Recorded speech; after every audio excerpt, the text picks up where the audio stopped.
자, 문화 오리진 봅시다. 자, 우리가 9페이지 파장.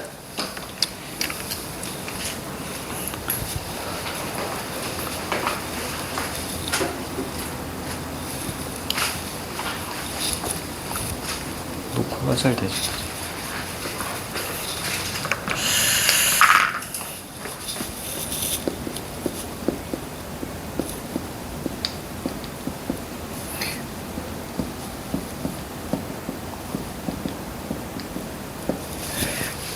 자, 여기 보시면, 자, 먼저 여러 가지 얘기들을 좀 해줄게. 자, 지금 여기 신경님입니다. 신경님. 자, 신경님이라는 작가는, 우선 농민에게 관심이 많아요. 그래서 농민에게 관심이 많기 때문에, 자, 신경님은 농민에게 기본적으로 늘 애정을 가지고 있는데, 그 애정을 우리는 뭐라고 이야기하냐면, 연민이라고 이야기합니다.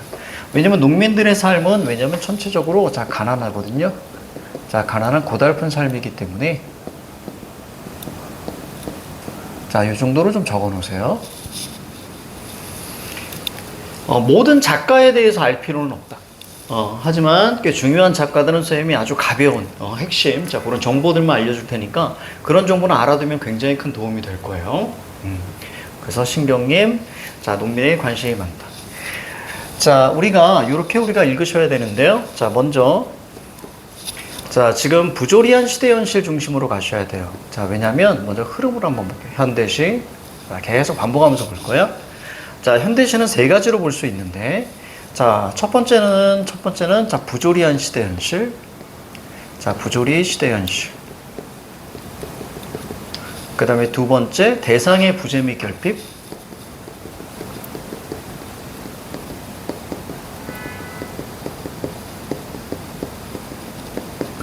나중에 이게 익숙해지면 선생님은 단순하게 그냥 이별이라고 이야기할 거예요.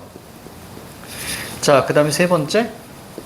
자, 세 번째는 바로 이제 성찰 깨달음. 나중에 성찰 깨달음을 좀 크게 정리해 줄 겁니다. 성찰은 두 가지 종류가 있기 때문에. 자, 성찰 깨달음. 자, 이렇게 세 가지. 자, 오늘은 그 중에서 부조리한 시대 현실을 자, 또 배울 건데요. 자, 갑니다. 자, 부조리 시대 현실. 자, 우리가 부조리 시대 현실은 크게 두 가지가 있다고 그랬었는데, 자, 하나는 역사적 상황이라는 것이 있고요. 그 다음에 또 하나는 사회적 상황이라고 있었습니다. 역사적 상황 같은 경우는 일제, 분단전쟁, 독재.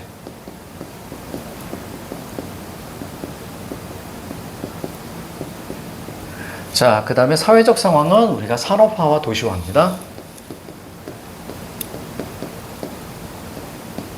막 적으면서 막 이렇게 들어야 돼. 산업화, 도시화. 자, 지난 시간에 산업화에 대해서 배웠어요. 그리고, 다시. 지난 시간에 우리가 도시화에 대해서 배웠어.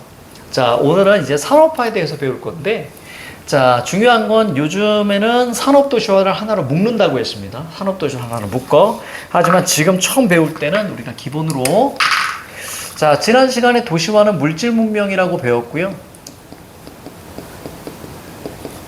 그래서 성북동 비둘기를 통해서, 자, 바로 문명의 파괴성, 자, 이런 것들을 우리가 배웠어. 자, 이제 오늘 배울 건 바로 이제 산업화입니다. 이 산업화는 기본적으로 머릿속에 잡아주셔야 돼요. 가난이다. 알겠지? 자, 오늘은 이 녀석을 배울 거야. 그래서 전체적으로 우리가 이제 거시적 흐름에서 미시적으로 가는 거죠. 즉, 큰 범주에서 구체적으로 막 가고 있는 거야. 그래서 요거 자체가 전체 사고 과정이다라고 생각을 하셔야 되는 거예요. 자, 그렇다면, 자, 이제는 산업화를 쌤이 자, 설명해 드릴 거예요. 자, 바로 산업화.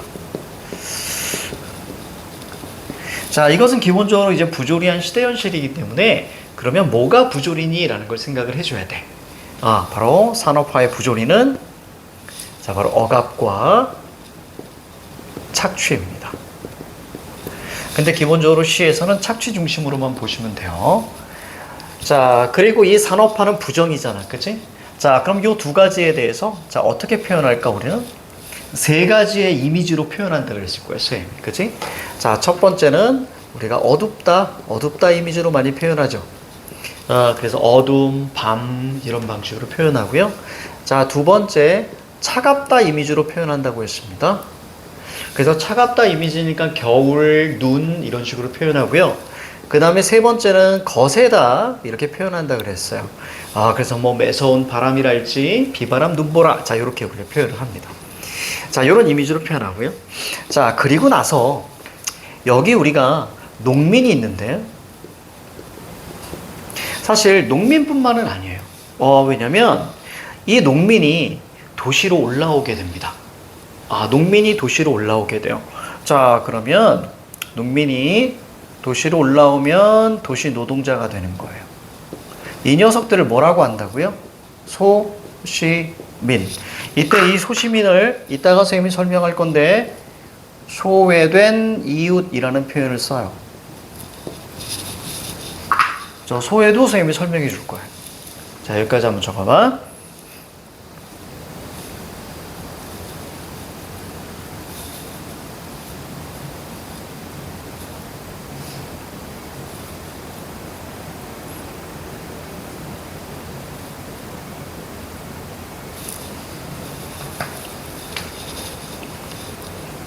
자, 그러면 이 어가가 착지 때문에 자, 농민들은 가난할 수밖에 없어. 무조건이야. 그러니까 열심히 일해도 자, 돈을 벌 수가 없어요. 얘가 기본적으로 머릿속에 딱 박혀 있어야 돼요. 무조건 가난하다. 60년대, 70년대, 80년대 그 훨씬 이전부터 사실은 뭐 조선왕조 뭐 조선부터 해서 지금까지 자, 농민이 열심히 일해도 자, 부자가 됐던 적은 없다고 선생님은 생각을 합니다. 너무나 다 힘들었지, 그지? 자, 가난해요. 가난하니까 어떻게 하겠니? 가난하니까 떠나겠지. 고향을 떠날 거야. 자, 그래서 유랑 정도까지도 알아두시고요. 자, 그럼 유랑한다라는 것은 어떤 상황이 오는 거야? 가족 해체라고 생각하셔야 돼요. 자, 그래서 요 흐름을 좀 잡고 있어야 돼요. 왜냐면 일제강점기 시를 나중에 볼 때도 일제강점기 때 쌤은 소시민의 화자, 지식인의 화자로 나누거든요. 그러면 그 둘의 시의 유형만 딱 알면요, 일제강점기 시는 끝이야. 그래서 그 부분도 선생님이 알려줄 테니까 추후에. 그래서 가족 해체가 됩니다. 자, 그렇다면 태도는 어떻게 될까? 자, 태도는 자, 긍정이 있을 거고 부정이 있을 거잖아, 그치? 그러면 요 사이의 기준이 바로 노력이 될 거예요. 이 노력에 대한 의미도 선생님이 좀 나중에 해줄게. 있고 없고입니다. 있으면 극복 의지가 될 거예요. 자, 그런데 없으면 체념 절망이거든요.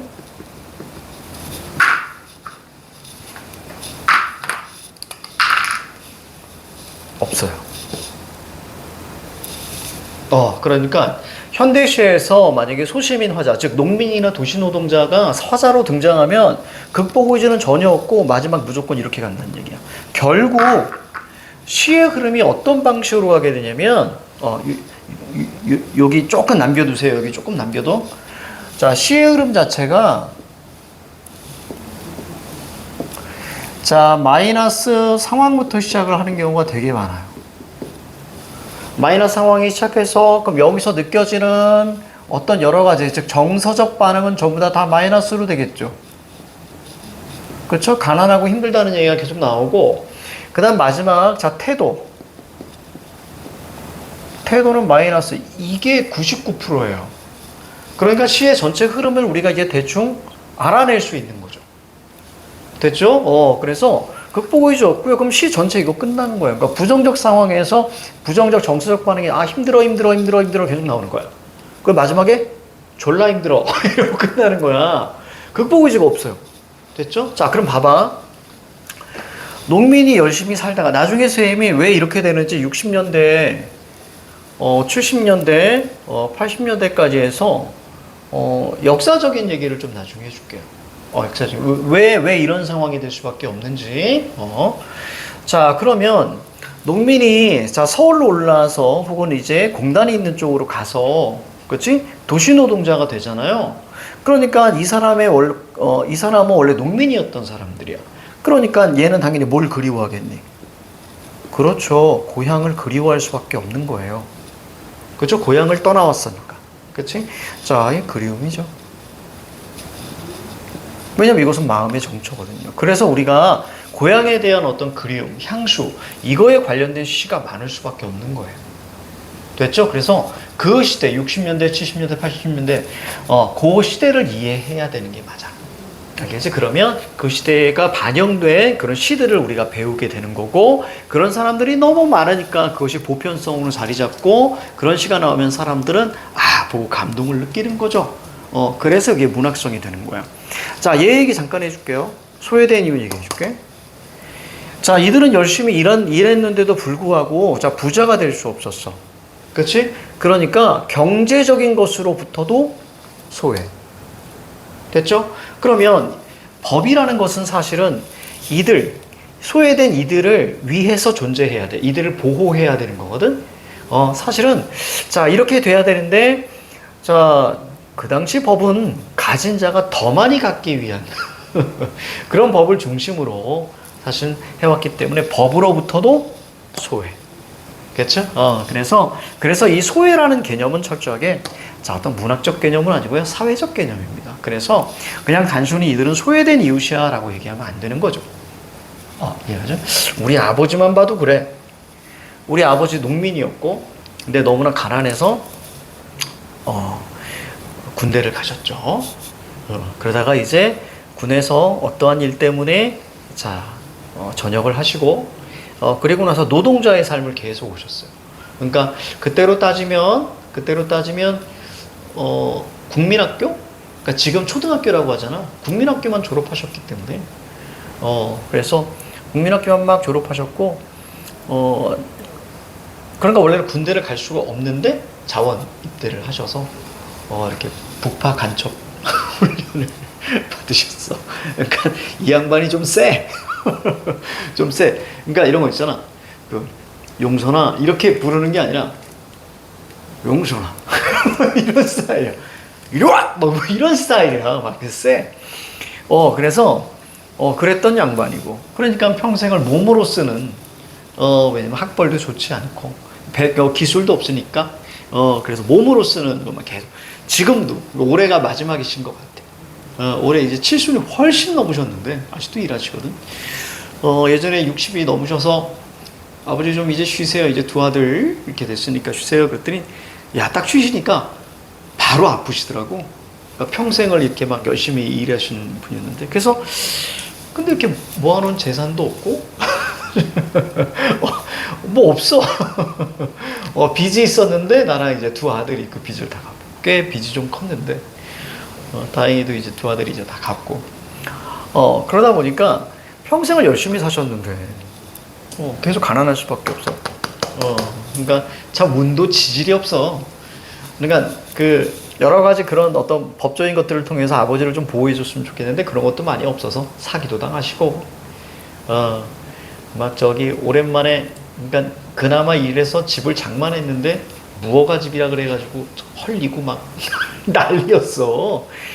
그래가지고 우리 어머니 같은 경우는 우리 어머니도 마찬가지로 국민학교 졸업하셔가지고 열심히 사셨어. 저기 이렇게 바느질 기술을 좀 이렇게 배우셔서 이렇게 미싱 배우셔서 이렇게 이화여대 뒤쪽에서 젊은 날을 막 보내신 것 같은데 이제 나중에는 이제 또 공장에 들어가시기도 하시고 열심히 사셨는데 그래서 두 분이 만난 거. 두 분 이렇게 딱 눈머리 쳐서 만났는데 가난. 그러니까 월급을 받았는데 월급이 형편없는 거지. 왜냐면 그거를 이제 원하는 사람들이 많았으니까.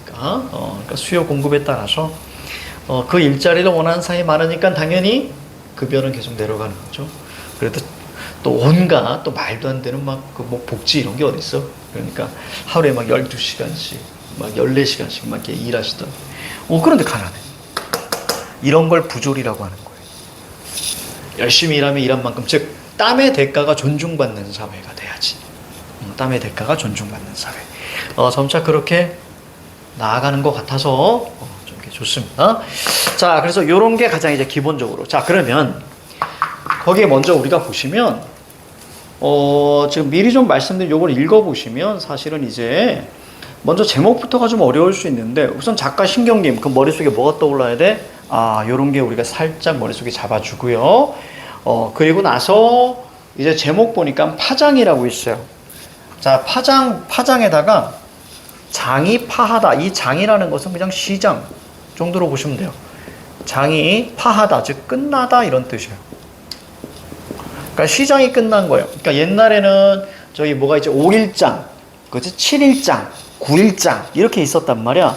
그래서 5일에 한 번씩 막 이렇게 그 장이 서는 이런 거죠. 자, 그래서 시장이 끝나다. 그럼 시장 옛날에 어디? 딱 보면 시골. 됐습니까? 그렇다면 예측하자. 산업화구나. 그러면 농민, 가난유랑 가족 해체 나올 수 있겠구나. 자, 이건 엔드가 아닙니다. OR입니다. 얘가 가장 중심이고요. 이 안에서 유랑 가족 해체가 덧붙여질 수도 있고요. 끝까지 가난만 나올 수도 있습니다. 자, 그래서 부정적 상황에서 부정적 반응 마지막에 절망체념으로 끝나겠구나. 이렇게 예측하고 들어간다면 훨씬 더 좀 좋겠지. 자, 가자. 선생님이랑 같이 한번 볼게. 자, 신경님의 파장입니다. 못난 놈들은 서로 얼굴만 봐도 흥겹다. 자, 그래서 여기는 어떤 자조적 표현이에요. 여기 화자, 농민들인데 농민들이 못났다고 얘기할 수는 없잖아요. 그죠? 자, 그래서 왔다. 왔어.